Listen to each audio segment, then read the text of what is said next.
ভাবতে পারো যদি কোনো মেশিন মানুষের মতো চিন্তা করেন, প্রশ্ন করেন, এমনকি উত্তরও দিতে পারেন। আজ আমরা যে চ্যাটজিপিটি ব্যবহার করি তার শিকড় আসলে শুরু হয়েছিল প্রায় ৭৫ বছর আগে। কিন্তু প্রশ্ন হলো, কে আসলে এআই এর জন্মদাতা, অ্যালান টিউরিং নাকি জন ম্যাকার্থি? এআই মানে শুধু রোবট নয়, বরং এমন এক সফটওয়্যার যা মানুষের মতো শেখে, সিদ্ধান্ত নেয়, এমনকি অনুভূতিও নকল করতে পারে।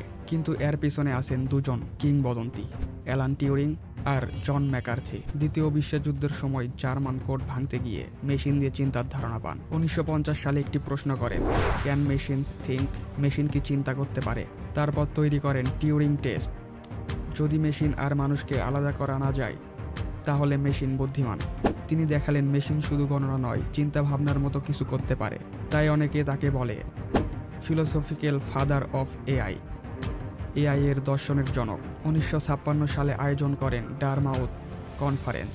এখানে আর্টিফিশিয়াল ইন্টেলিজেন্স শব্দটির জন্ম। এআই গবেষণাকে আলাদা শাখা হিসেবে প্রতিষ্ঠা করেন। তিনি তৈরি করেন লিপস প্রোগ্রামিং ল্যাঙ্গুয়েজ, যা এআই গবেষণার ভিত্তি হয়ে দাঁড়ায়। তিনি বিশ্বাস করতেন মেশিনকে শেখানো সম্ভব মানুষের মতো সমস্যা সমাধান করতে। তাই তিনি পরিচিত scientific father of AI, AI এর বৈজ্ঞানিক জনক নামে। এদের দুজনের মধ্যে তুলনা। অ্যালান টিউরিং ধারণার জন্মদাতা, দর্শনের ভিত্তি, ১৯৫০ সালের টিউরিং টেস্ট। আর জন ম্যাকার্থি গবেষণার জন্মদাতা, বাস্তব গবেষণার সূচনা, ১৯৫৬ সালে এআই নামকরণ। তাহলে বলা যায় অ্যালান টিউরিং চিন্তার ভিত্তি দিয়েছিলেন, আর জন ম্যাকার্থি গবেষণার ভিত্তি তৈরি করেছিলেন।